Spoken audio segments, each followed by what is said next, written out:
매주 올라오는 재미있는 이야기를 보시려면 구독, 좋아요, 알림 설정 부탁드립니다.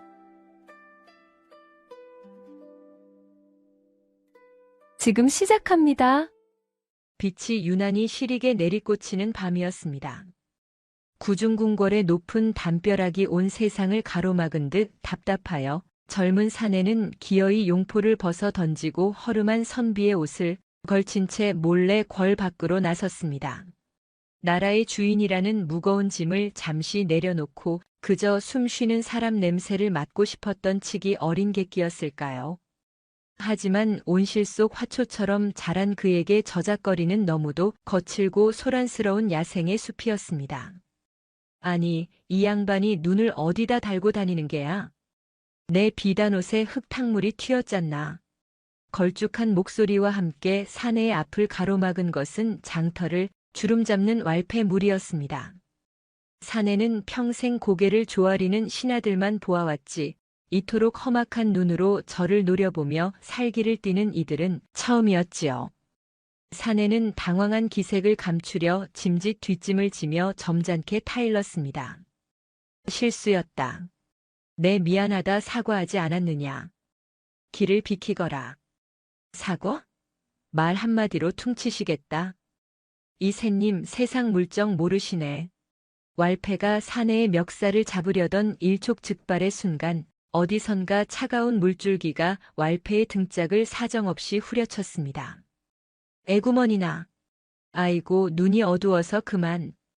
물벼락을 맞은 왈패가 펄쩍 뛰며 뒤를 돌아보자 그곳에는 제 몸집만 한 물동이를 인 여인이 서 있었습니다. 낡아빠진 무명치마에 질끈 동여맨 머리, 영락없는 물 깃는 아낙네였으나 횃불에 비친 그 눈빛만은 서슬퍼런 칼날처럼 당당하게 빛나고 있었지요.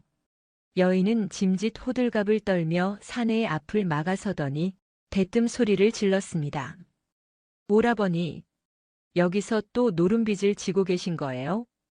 집에 쌀 한 톨 없는데 객기도 분수가 있지. 사내는 멍하니 여인을 바라보았습니다. 오라버니라니 이 무슨 황당한 소리란 말입니까? 하려던 말을 잃고 입을 벙긋거리는 사이 여인은 사내의 소매를 억세게 낚아채며 왈패들을 향해 굽신거렸습니다. 나리들 보시다시피 제 오라비가 좀 모자랍니다. 글 공부한답시고 방구석에만 처박혀 있더니 셈도 못하고 세상 물정을 통 모릅니다요. 이 물에 젖은 옷은 제가 댁까지 가서 빨아드릴 테니 제발 한 번만 봐주십시오. 여인의 능청스런 연기와 배짱에 왈패들이 어안이 벙벙해진 틈을 타 여인은 사내의 손을 잡고 냅다 달리기 시작했습니다. 미로 같은 골목을 지나고 악취나는 개천을 건너 두 사람은 심장이 터질 듯 뛸 때까지 달렸습니다. 어느새 소란스러운 장터 소리는 멀어지고 적막한 남산 기슭의 억새밭에 도착해서야 여인은 잡고 있던 사내의 손을 탁 놓았습니다. 여인은 거친 숨을 몰아쉬며 물동이를 내려놓고는 땀에 젖은 이마를 소매로 훔쳤습니다. 이제 좀 살 것 같네. 사내는 그제야 자신의 손에 남은 여인의 온기를 느끼며 흙투성이가 된 자신의 꼴을 내려다보았지요. 궐 안의 내관들이 알았다면 기절초풍할 노릇이었으나 이상하게도 사내의 가슴은 두려움 대신 난생 처음 느끼는 해방감으로 벅차게 뛰고 있었습니다. 그대는 누구인가? 어찌 겁도 없이 그 험한 자들에게 맞섰단 말이냐? 여인은 어이없다는 듯 피식 웃음을 터뜨렸습니다. 달빛을 받아 반짝이는 그녀의 눈동자에는 사내를 향한 경외심 따위는 없었으나 대신 사람 대 사람으로서의 생기가 넘쳐 흘렀지요. 누구긴요. 그쪽 목숨 구해준 은인이지요. 그리고 모자란 오라버니 덕분에 오늘 일당인 물동이 반을 쏟아버린 불쌍한 물쟁이이기도 하고요. 물쟁이? 내 참 감히 누구에게 모자라다 하는 게냐? 나는. 사내는 습관처럼 자신의 신분을 밝히려고 소리치다 황급히 입을 다물었습니다. 여인은 그런 사내의 모습을 빤히 바라보더니 한 발짝 다가와 사내의 갓에 묻은 흙먼지를 털어주었습니다. 투박하지만 조심스러운 그 손길에 사내는 생전 처음 느껴보는 기묘한 전율을 느꼈습니다. 양반님네 자제분이신가 본데 책 속에 길이 있다지만 밤길은 다릅니다. 조심해서 가세요. 다음엔 구해줄 누이도 없을 테니.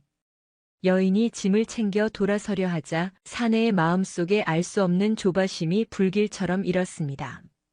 이대로 보내면 다시는 볼 수 없을 것 같다는 설명할 수 없는 두려움이었습니다. 기다려라. 은혜를 입고 그냥 보낼 수는 없다. 이름이라도 알려다오. 이름은 알아 뭐하시게요? 우리 같은 천한 것들에게 이름 따위가 무슨 대수라고. 내게는 대수다. 오늘 밤 그대가 나를 살리지 않았느냐.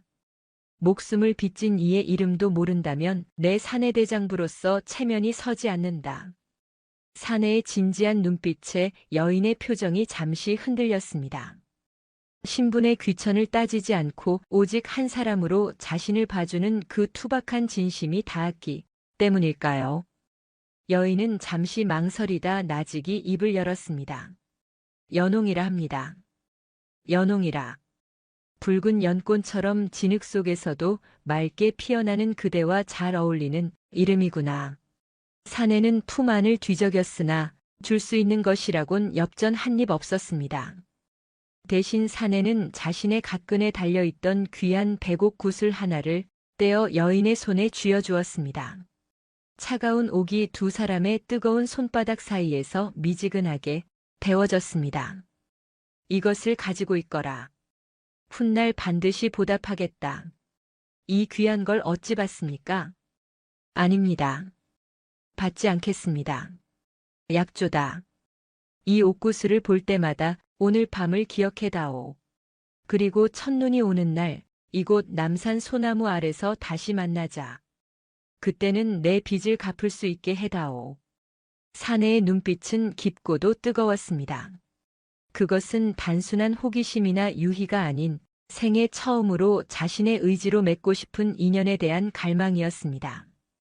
여인 연홍은 사내의 눈 속에서 자신의 초라한 모습이 아닌 고귀한 한 사람의 여인으로 비치는 것을 보았습니다.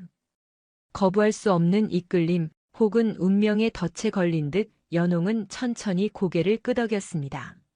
지키지 못할 약조는 하지 않는 법입니다, 선비님. 내 목숨을 걸고 지키마. 하늘이 무너져도 첫눈이 오는 날 나는 이곳에 서 있을 것이다. 멀리서 야간 통행 금지를 알리는 인정 종소리가 은은하게 울려 퍼졌습니다. 그 종소리는 두 사람의 짧은 만남을 끝내는 신호이자 서로를 올가매는 긴 기다림의 족쇄가 채워지는 소리였습니다. 사내는 어둠 속으로 사라지는 연홍의 뒷모습을 그녀가 보이지 않을 때까지 못 박힌 듯 서서 바라보았습니다.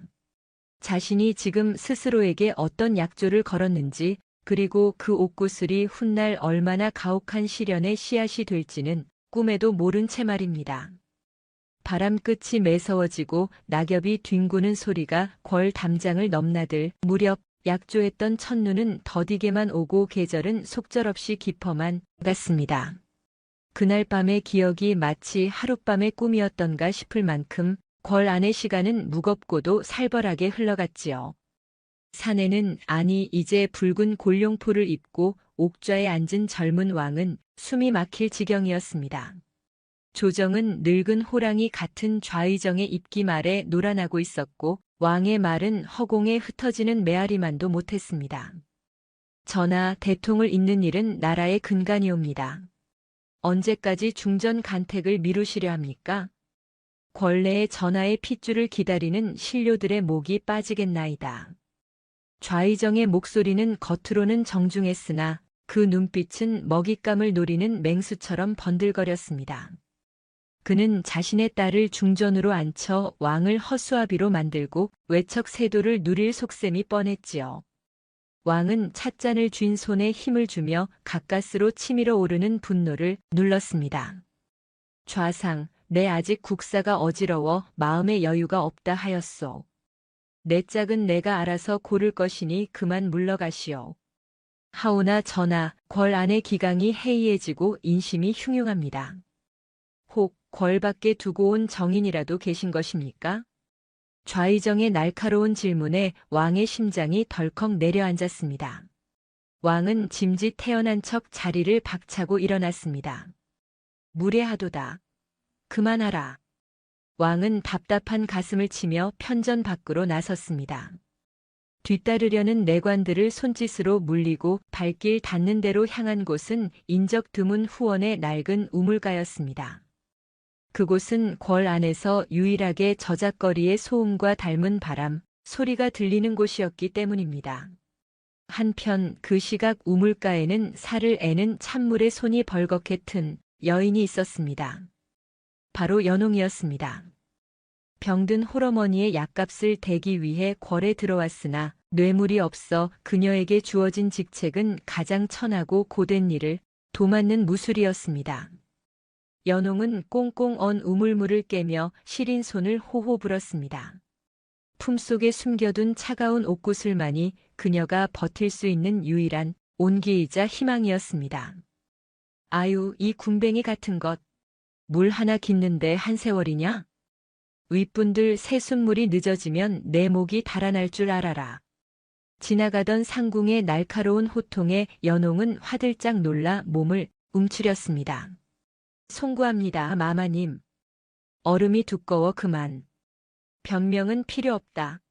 썩 서두르지 못해? 상궁이 혀를 차며 사라지자 연홍은 서러움에 차오르는 눈물을 꾹 삼켰습니다. 첫눈이 오면 남산 소나무 아래서 만난다는 그 약조 하나만을 동아줄처럼 붙잡고 버티는 지옥 같은 하루하루였습니다. 다시 물동이를 이려던 찰나 인기척에 고개를 든 연홍의 눈이 커다랗게 떠졌습니다. 저만치서 화려한 골룡포를 입은 사내가 세상 모든 근심을 짊어진 표정으로 서 있었기 때문입니다. 익숙한 눈매, 잊을 수 없는 그 목소리의 주인. 연홍의 손에서 물동이가 스르르 미끄러져 바닥에 나뒹굴었습니다. 쨍그랑. 얼음장 위로 물동이가 깨지는 소리가 정막을 갈랐습니다. 왕은 소스라치게 놀라 고개를 돌렸습니다. 그리고 그곳에서 흑투성이 무명옷을 입고 파랗게 질린 채 서 있는 여인을 보았습니다. 왕은 말문이 막힌 채 굳어버렸습니다. 왕의 입술이 가늘게 떨렸습니다. 갓을 쓴 선비가 아닌 이 나라의 지존으로서 마주한 여인. 꿈에도 그리던 재회였으나 그것은 잔인한 현실의 벽 앞에서의 만남이었습니다. 왕은 본능적으로 다가가려다 멈칫 발을 굳혔습니다. 자신이 아른 채를 하는 순간 궐 안의 수만 가지 눈과 귀가 이 천한 무수리에게 쏠릴 것이고 그것은 곧 좌의정의 먹잇감이 됨을 의미함을 뼈저리게 알았기 때문입니다. 연홍 역시 마찬가지였습니다. 눈앞의 사내가 그날 밤에 모자란 오라버니임을 자신의 은인임을 단박에 알아보았습니다. 허나 그가 입은 옷은 감히 쳐다볼 수도 없는 용포였습니다. 하늘과 땅, 아니 그보다 더 먼 거리가 두 사람 사이에 놓여 있었습니다. 연홍은 황급히 바닥에 납작 엎드렸습니다. 죽여주시옵소서 전하. 소인이 미쳐나여 용안을 어지럽혔습니다. 왕은 주먹을 꽉 쥐었습니다. 손톱이 살을 파고드는 고통보다 눈앞의 여인을 보고도 모른 척해야 하는 심장이 더 아려왔습니다. 그녀가 차고 있는 족쇄는 신분이었고 자신이 차고 있는 족쇄는 왕관의 무게였습니다. 왕은 떨리는 목소리를 감추려 애써 차갑고 위험 있는 어조를 뱉어냈습니다. 고개를 들라. 연홍이 두려움에 떨며 천천히 고개를 들었습니다. 두 사람의 시선이 허공에서 얽혔습니다. 말하지 않아도 알 수 있는 그리움과 당혹감, 그리고 절망이 그 짧은 시선 속에 오고 갔습니다. 왕은 짐짓 아무 사이도 아닌 양 무심한 듯 물었습니다. 어느 전각 소속이냐? 손이 많이 상했구나.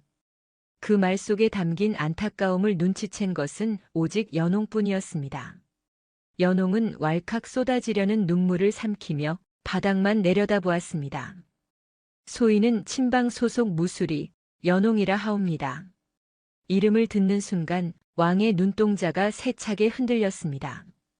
연홍. 그토록 부르고 싶었던 이름이건만 지금은 그녀를 살리기 위해 그 이름을 모르는 척 삼켜야만 했습니다. 멀리서 내관들이 왕을 찾는 소리가 들려왔습니다. 전하, 어디 계시옵니까? 현실이 그들을 덮쳐오고 있었습니다. 왕은 찰나의 순간 연홍을 향해 눈짓으로 기다리라는 무언의 신호를 보냈으나 그것이 닿았는지 알 수 없었습니다. 왕은 짐짓 표정을 굳히며 돌아섰습니다. 내관들이 찾는다. 물러가거라. 그리고 깨진 물동이는 내 탓이 아니니 문책하지 말라 이르겠다. 차갑게 돌아서는 왕의 뒷모습은 쓸쓸하기 그지없었습니다. 멀어지는 붉은 용포를 보며 연홍은 주저앉아 품속의 옥구슬을 으스러져라 움켜쥐었습니다. 약조했던 첫눈은 오지 않았는데 운명은 그보다 먼저 가장 잔인한 방식으로 두 사람을 다시 묶어버렸습니다. 이제 그들은 서로를 알면서도 모른 척해야 하는 침묵이라는 가장 고통스러운 형벌 속에 갇히게 된 것입니다. 궁궐의 담벼락을 넘어다니는 바람보다 빠른 것이 헛소문이라 했습니다. 며칠 뒤 궐 안을 발칵 뒤집어 놓은 기이한 전교가 내려졌으니 바로 친방에 물깃는 무수리 연홍을 대전의 차비를 담당하는 지밀 라인으로 들이라는 어명이었습니다. 천하기 그지없는 무수리가 하루아침에 임금의 지근거리에서 시중을 드는 라인이 된다니 이는 개국 이래 듣도 보도 못한 파격이었습니다. 대전 상궁이 파르르 떨리는 입술로 왕의 앞을 가로막았습니다. 전하, 아니되옵니다. 출신 성분이 불분명하고 근본 없는 아이를 어찌 옥체 가까이 두려하시옵니까? 법도에 어긋나는 일이옵니다. 법도라 그 법도가 과인의 목마름보다 중한가? 왕은 읽고 있던 상소문을 탁 덮으며 서늘한 눈으로 상궁을 내려다보았습니다. 내 지난번 우물가에서 그 아이가 길어올린 물맛을 보았다. 그토록 달고 시원한 물은 처음이었지. 궐 안의 물은 어쩐지 비릿하여 역하던 참이었다. 내 입맛에 맞는 물을 대령하는 것이 그리도 큰 죄란 말이냐? 하오나 전하, 궐 안에는 숙련된 나인들이 즐비하옵니다. 하필이면 그 아이입니까? 숙련된 자들은 많으나 내 마음을 편안케 하는 이는 드물다. 더는 토달지 말라. 내 명이 곧 법이다. 왕의 단호한 호통에 상궁은 입을 다물 수밖에 없었습니다. 그러나 왕의 속내는 그저 물맛 때문이 아니었지요. 엄동설안의 손발이 트도록 물을 깃고 상궁들에게 멸시받는 연홍을 참아두고 볼 수 없었던 사내로서의 애달픈 연심이자 그녀를 제 눈앞에 두고 지키겠다는 위험한 결단이었습니다. 허나 왕은 미처 몰랐습니다. 연홍을 가장 높은 곳으로 올리는 것이 그녀를 가장 매서운 바람 앞에 세우는 일이라는 것을요. 그날 오후 연홍은 영문도 모른 채 목욕제계를 하고 깨끗한 비단 저고리를 입은 뒤 대전으로 이끌려왔습니다. 흑투성이 무명옷 대신 고운 당의를 입었으나 연홍의 얼굴은 사색이 되어 있었습니다. 이것이 상인지 벌인지 아니면 죽으러 가는 길인지 알 수 없었기 때문입니다. 들라 하신다. 내관의 목소리에 연홍은 떨리는 손으로 문을 열고 들어섰습니다. 방 안에는 치명 냄새가 은은하게 감돌고 촛불 그림자 아래 왕이 홀로 앉아 있었습니다. 가까이 오라. 나직한 목소리에 연홍이 찻상을 들고 조심스레 다가갔습니다. 찻잔을 내려놓는 손이 어찌나 떨리는지 찻잔 뚜껑이 달그락거리는 소리가 적막한 방 안에 크게 울렸습니다. 죽여주시옵소서 전하. 연홍이 바닥에 엎드리자 왕은 황급히 자리에서 일어나 연홍의 어깨를 잡으려다 멈칫 손을 거두었습니다. 대신 부드럽고도 단단한 어조로 그녀를 달랬습니다. 놀라지 마라. 내 죄를 물으려 부른 것이 아니다. 소인이 미천하여 감히 용안을 뵐 수 없습니다. 고개를 들라 하지 않았느냐. 여기에는 너와 나 둘뿐이다. 왕의 말에 연홍이 천천히 고개를 들었습니다.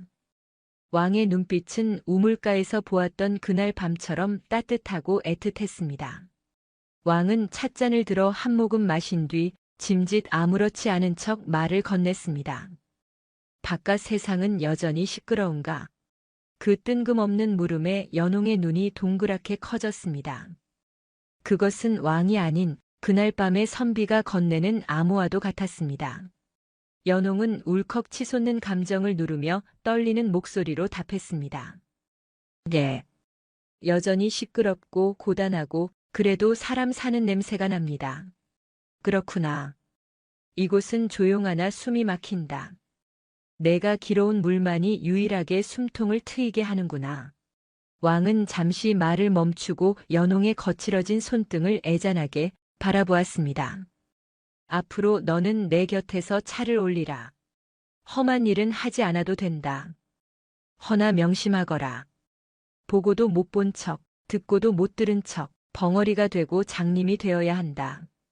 그래야 내가 산다. 그것은 왕의 명령이자 연인을 살리기 위한 간곡한 당부였습니다. 왕의 총애라는 화려한 족쇄가 연홍의 발목에 채워지는 순간이었습니다.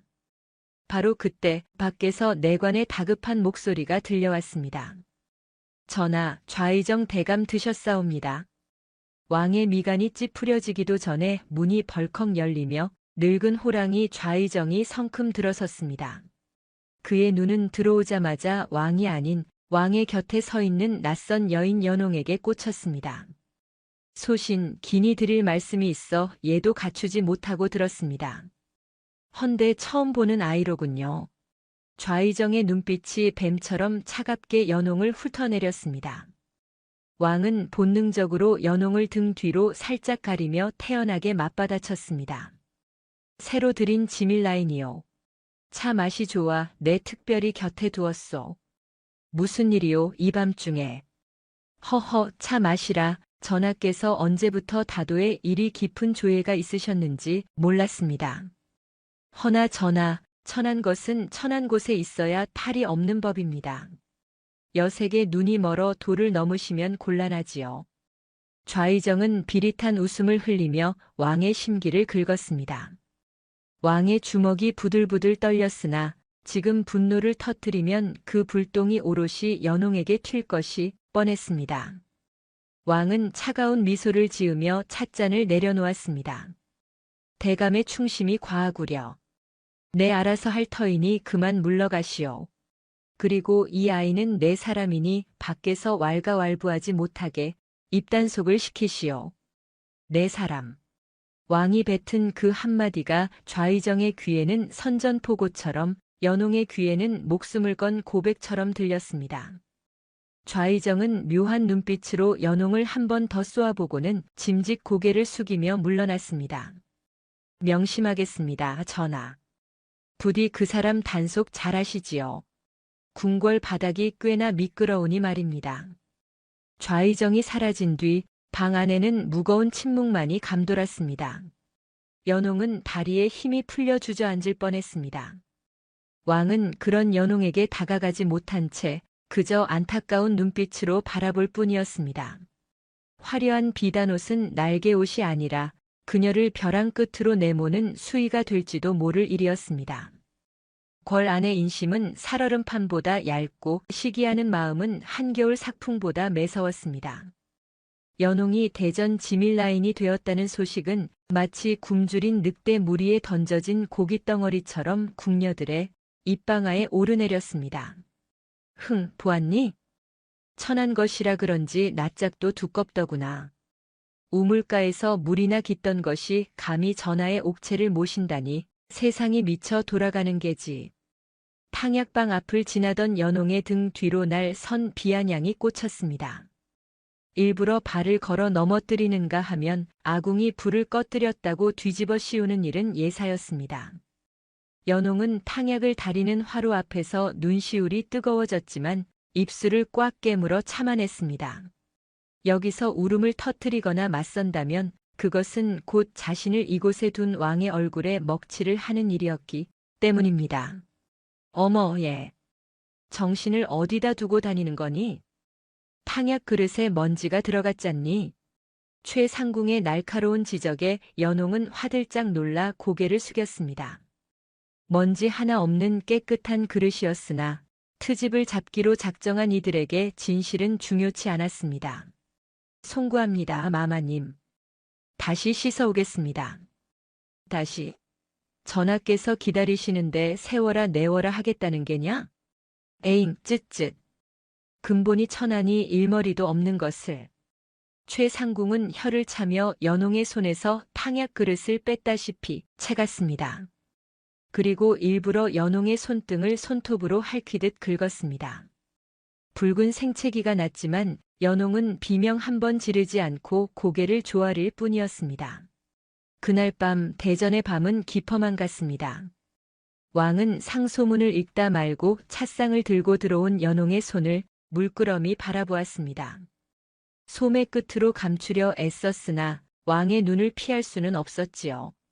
손을 이리 내어보라. 아니옵니다, 전하. 찬물이 튀어 조금 붉어진 것뿐입니다. 내 말이 들리지 않느냐. 이리 내어보라 했다. 왕의 단호한 그러나 물기 어린 목소리에 연홍은 주춤주춤 손을 내밀었습니다. 고운 비단 당이와는 어울리지 않는 거칠고 상처투성이인 손등. 왕은 그 손을 덥석 잡고는 자신의 뺨에 가져다 대었습니다. 내 탓이다. 내가 너를 비단 방석에 앉힌 것이 아니라 가시밭길에 세워두었구나. 당장 최상궁을 불러 엄히 문초하겠다. 왕이 분노를 참지 못하고 자리에서 일어나려 하자 연홍은 황급히 왕의 옷자락을 붙잡았습니다. 그리고 그 어느 때보다 단호한 눈빛으로 왕을 올려다보았습니다. 아니 되옵니다, 전하. 제발 멈추어 주시옵소서. 어찌 참으라 하는 것이냐. 내 눈앞에서 내가 말라가는 꼴을 더는 볼 수가 없다. 전하께서 나서시면 저들은 잠시 고개를 숙이겠으나 뒤돌아서면 저를 더욱 표독스럽게 물어뜯을 것입니다. 이것은 제가 감당해야 할 몫입니다. 전하께서 저를 지키고자 하신다면 부디 모른 척해 주시옵소서. 모른 척이라. 사랑하는 여인이 피를 흘리는데 눈을 감으라니 이것이 어찌 사내가 할 짓이란 말이냐. 왕은 고통스러운 듯 신음하며 연홍의 손을 더욱 꽉 움켜쥐었습니다. 왕은 품에서 작은 약통을 꺼내 연홍의 손등에 조심스레 발라주었습니다. 약 냄새가 방 안에 퍼지며 두 사람의 아픈 마음을 달랬습니다. 약주아마. 언젠가 이 궐의 문을 활짝 열고 내 손을 잡고 당당히 걸어나갈 날이 올 것이다. 그때까지만 부디 버텨다오. 예, 전하. 소인 강철 같은 마음으로 버티겠습니다. 연홍은 왕을 안심시키려 짐짓 환하게 웃어 보였으나 두 사람이 나누는 애틋한 미러가 궐 담장을 넘어 가장 위험한 귀에 들어가고 있다는 것을 몰랐습니다. 다음 날 좌의정의 사랑방에는 은밀한 손님이 찾아왔습니다. 바로 연홍을 괴롭히던 최상궁이었습니다. 그래, 그 아이의 뒷조사는 끝났는가? 대감마님, 이것 좀 보십시오. 그 천한 것이 감히 옥구슬을 품고 다닙니다. 무늬를 보아하니 시중에서 흔히 구할 수 있는 물건이 아니옵니다. 왕실의 물건이 분명합니다. 최상궁이 꺼내놓은 옥구슬을 본 좌의정의 눈매가 매섭게 빛났습니다. 이것은 각근에 다는 관자가 아니더냐. 그것도 왕실에서나 쓰는 최상급 백옥이로구나. 만약 전하께서 주신 것이라면 그 시기가 언제겠느냐. 이 아이가 궐에 들어오기 전이라면 사사로운 정을 통했다는 증거요. 들어온 후라면 국법을 어기고 내통했다는 증거가 됩니다. 좌의정은 옥구슬을 소나기에 넣고 으스러져라 쥐었습니다. 왕의 발목을 잡을 결정적인 단서를 손에 넣은 희열에 늙은 호랑이의 입가에 잔인한 미소가 번졌습니다.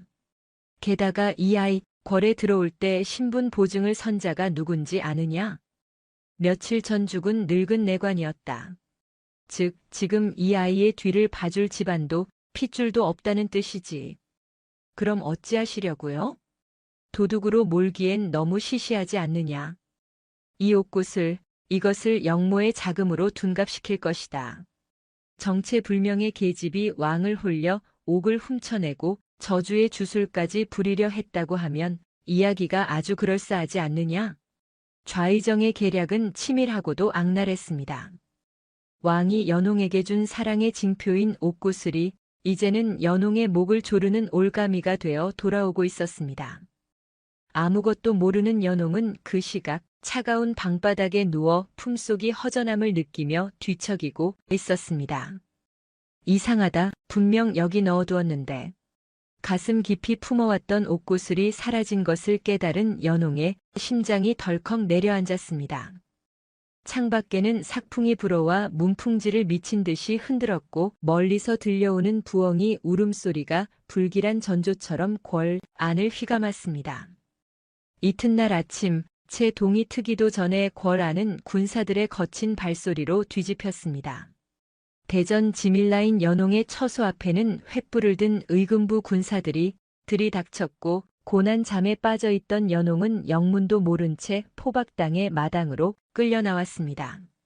내 인연, 내 죄를 내가 알렸다. 의금부 도사의 호통소리가 새벽 공기를 찢어발겼습니다. 연홍은 산발이 된 머리카락 사이로 멍하니 앞을 보았습니다.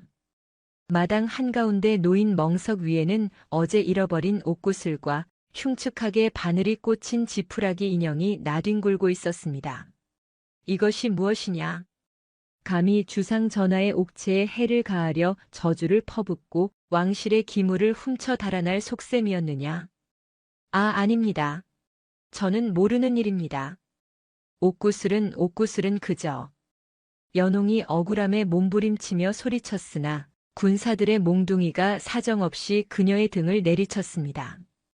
억하는 비명과 함께 연홍이 바닥에 고꾸라졌습니다. 멈추어라. 대체 이것이 무슨 해괴한 짓들이냐? 그때 대전 쪽에서 천둥 같은 고함이 터져 나왔습니다. 잠옷 차림에 겉옷만 대충 걸친 왕이 맨발로 뛰쳐나온 것이었습니다. 왕은 피투성이가 되어 바닥에 쓰러진 연홍을 보는 순간 이성이 끊어지는 듯한 분노를 느꼈습니다. 누구의 명으로 내 사람에게 손을 대었느냐? 과인의 허락도 없이 감히. 왕의 서슬 퍼런 기세에 군사들이 주춤했으나 그때 군중을 가르고 좌의정이 유유히 걸어 나왔습니다. 그는 뒷짐을 진 채 혀를 차며 바닥에 놓인 저주 인형을 지팡이로 툭툭 건드렸습니다.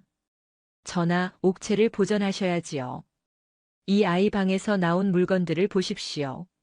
끔찍한 저주의 인형과 왕실의 옷구슬입니다. 이는 명백한 대역죄이옵니다. 모함이다. 연홍이는 그럴 아이가 아니다. 게다가 전하.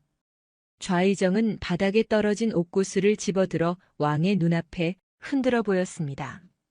아침 햇살을 받아 영롱하게 빛나는 그 옷구슬은 역설적이게도 가장 아름다워서 더 잔인해 보였습니다. 이것은 전하의 갓근에 달린 관자가 아닙니까?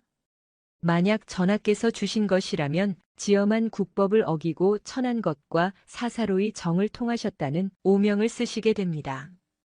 반대로 전하께서 주신 것이 아니라면 이 아이는 왕실의 보물을 훔친 도둑이자 감히 주인을 능멸한 대역 죄인이 되는 것이지요. 좌의정은 교활한 미소를 지으며 왕에게 잔인한 양자태기를 강요했습니다. 왕은 주먹을 부들부들 떨었습니다. 자신이 주었다고 말하면 연홍은 요망한 계집이 되어 문매를 맞을 것이고 훔쳤다고 하면 차명을 면치 못할 것입니다. 이것이 바로 늙은 호랑이가 파놓은 덫, 빠져나갈 구멍 없는 완벽한 족쇄였습니다. 그때였습니다. 바닥에 쓰러져 신음하던 연홍이 비틀거리며 몸을 일으켰습니다. 터진 입술 사이로 붉은 피가 흘러내렸으나 그녀의 눈빛만은 꺼지지 않는 불꽃처럼 형형했습니다. 연홍은 왕을 똑바로 쳐다보았습니다. 나를 버리고 당신이라도 사시오. 그 눈빛은 너무나도 슬프고 단호한 결이었습니다. 제가 훔쳤습니다. 연홍의 가냘픈 목소리가 정막을 깨트렸습니다. 왕이 믿을 수 없다는 듯 연홍을 바라보았습니다. 무슨 소리냐? 내가 훔치다니 그게 가당키나 한 말이냐? 제가 훔쳤습니다, 전하. 감히 용안을 뵙고 욕심이 생겨 찻상을 물릴 때 몰래 훔쳤습니다. 저주 인형 또한 제 신세가 처량하여 홧김에 만든 것입니다. 전하와는 아무런 상관이 없습니다. 연홍은 바닥에 머리를 쿵쿵 찌으며 울부짖었습니다. 자신의 목숨을 끊어서라도 왕의 명예를 지키려는 처절한 거짓말이었습니다. 저런 발칙한 년을 보았나. 제 입으로 자복하였으니 더 볼 것도 없습니다. 여봐라, 당장 전연을 끌고 가서 쳐라. 좌의정이 쾌제를 부르며 군사들에게 손짓했습니다. 군사들이 다시 연홍에게 달려들려던 찰나 왕이 벼락같이 소리쳤습니다. 손대지 마라. 내 허락 없이는 그 누구도 이 아이의 머리카락 하나 건들 수 없다. 왕은 연홍의 앞을 가로막고 섰습니다. 그리고 떨리는 손으로 바닥에 떨어진 옥구슬을 집어들었습니다. 왕은 피투성이가 된 연홍을 일으켜 세우고 자신의 용포를 벗어 그녀의 어깨를 감싸 안았습니다. 흙 묻은 무수리의 옷 위로 금실로 수놓인 용포가 덮이는 순간 사람들은 숨을 죽였습니다. 내가 주었다. 내가 이 아이에게 준 정표다. 전하, 그 말씀이 조정에 어떤 파장을 불러올지 모르시옵니까? 천한 계집 따위에게 마음을 주시다니요. 천한 계집이라 하였느냐? 내 눈에는 그대들의 썩어빠진 권력욕보다 이 아이의 진심이 천만 배는 더 고귀해 보인다. 내 오늘부로 이 아이를 나의 정식 후궁으로 봉할 것이다. 그러니 이 아이를 건드리는 자는 곧 왕을 능멸하는 역적으로 간주하여 내 손으로 목을 칠 것이다. 왕의 선언은 궐 안을 뒤흔드는 폭풍과도 같았습니다. 좌의정의 얼굴이 흑빛으로 변했고 왕은 연홍을 품에 안은 채 뒤도 돌아보지 않고 대전으로 걸음을 옮겼습니다. 왕의 파격적인 선언이 있은 후 궐 안팎은 벌집을 쑤셔놓은 듯 소란스러웠습니다. 성균관 유생들은 대전 앞들에 엎드려 요망한 여인을 내치시옵소서 라며 통곡했고 그 소리는 밤낮을 가리지 않고 궐담을 넘어 왕과 연홍의 귀를 찔렀습니다. 그것은 충원을 가장한 협박이자 왕의 목을 조여오는 거대한 압력이었습니다. 그러나 폭풍의 눈 한가운데 있는 대전의 별실은 기이할 정도로 고요했습니다. 왕은 상소문이 산더미처럼 쌓인 편전을 뒤로하고 오직 연홍이 누워있는 별실을 지켰습니다. 의원이 다녀간 후 하얀 붕대를 감고 누운 연홍의 얼굴은 창백했으나 왕이 직접 다려온 탕약의 온기 덕분인지 핏기가 조금씩 돌고 있었습니다. 전하, 바깥의 소리가 들리시지 않습니까? 저들을 물리치셔야 합니다. 연홍이 힘겹게 몸을 일으키려 하자 왕은 서둘러 그녀의 등 뒤에 비단 보료를 받쳐주었습니다. 듣기 싫은 소음일 뿐이다. 내 귀에는 지금 내 숨소리가 더 중하다. 하오나 전하, 저 때문에 전하의 옥좌가 위태롭습니다. 지금이라도 저를 내치시옵소서. 또 그 소리냐? 내가 너를 내치는 순간 나는 왕이기 이전에 사내로서의 자격을 잃는 것이다. 옥좌란 사랑하는 이를 지킬 힘이 있을 때 비로소 빛나는 법. 너를 잃고 지키는 자리라면 내게는 똥막대기만도 못하다. 왕의 단호한 눈빛에 연홍은 더는 말을 잇지 못하고 그가 떠주는 쓴 약을 달게 받아 마셨습니다. 세상 모두가 손가락질하는 죄인이 되었으나 오직 한 사람, 이 나라의 주인이 자신을 세상의 전부라 여기고 있었습니다. 그 시각 좌의정의 사과는 다른 의미로 뜨거웠습니다. 좌의정은 왕이 연홍을 감싸고 도는 꼴을 보며 회심의 미소를 지었습니다. 허허, 젊은 왕이 기어이 제 무덤을 파는구려. 천한 계집 하나 때문에 사대부들을 적으로 돌리다니. 이것은 하늘이 내린 명분이네. 그렇다면 거사는 언제입니까? 오늘 밤 축시다. 내 금군 대장에게 미리 손을 써두었으니 궐 문은 열려 있을 것이네. 자네는 사병들을 이끌고 은밀히 들어와 저 요망한 계집의 목을 베고 왕에게 양위를 강요하게. 영모였습니다. 왕의 사랑을 빌미로 왕조를 갈아치우려는 탐욕스러운 칼날이 어둠 속에서 번뜩였습니다. 다시 대전의 별실. 왕은 잠든 연홍의 머리맡을 지키다 호위무관의 첩보를 받고는 눈매가 매섭게 변했습니다. 왕은 짐작하고 있었습니다. 좌의정이 결국 역심을 품고 칼을 뽑을 것을 말입니다. 늙은 호랑이가 드디어 이빨을 드러냈구나. 내 이 순간을 얼마나 기다렸던가. 전하, 놈들의 병력이 만만치 않습니다. 피신하심이 옳습니다. 피신이라니. 이 궐은 나의 집이다. 골문 상처는 터뜨려야 새살이 돋는 법. 오늘 밤 놈들을 일망타진할 것이다.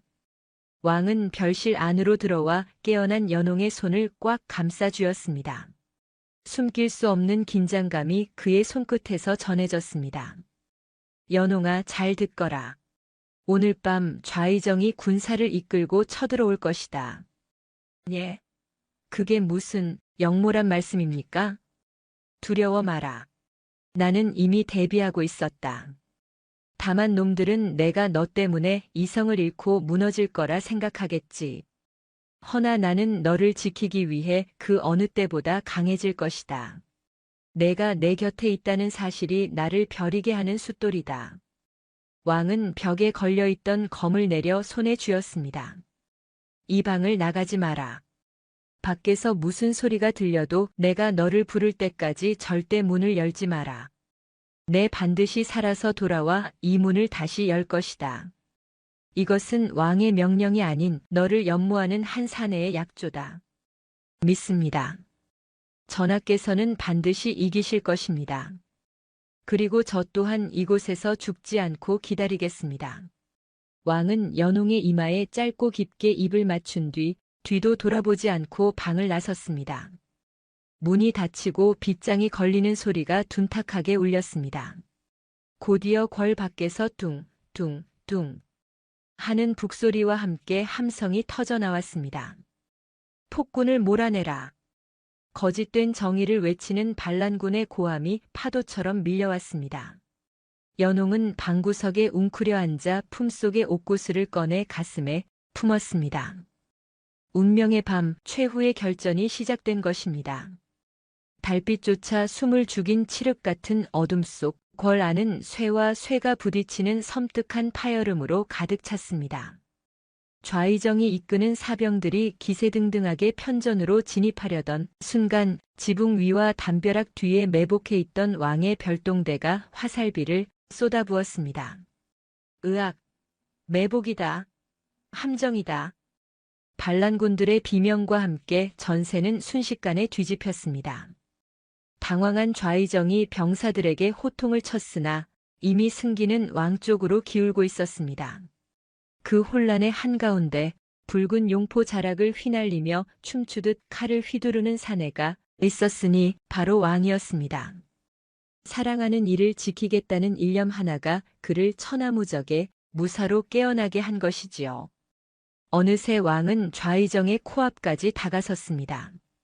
피 묻은 칼을 늘어뜨린 채 서 있는 왕의 눈빛은 서슬퍼런 살기로 번뜩였습니다.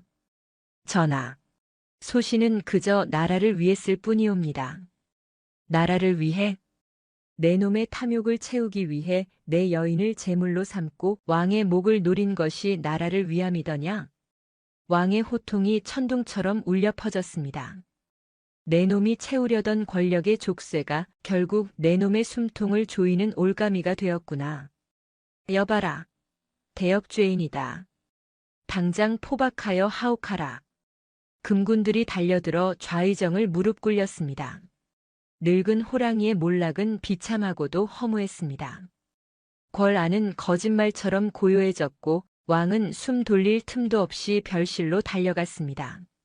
그의 심장은 승리의 기쁨보다 별실에 홀로 남겨진 여인에 대한 걱정으로 터질 듯 뛰고 있었습니다. 연홍아, 나다. 내가 왔다. 굳게 닫혀있던 문이 끼익 소리를 내며 조심스럽게 열렸습니다.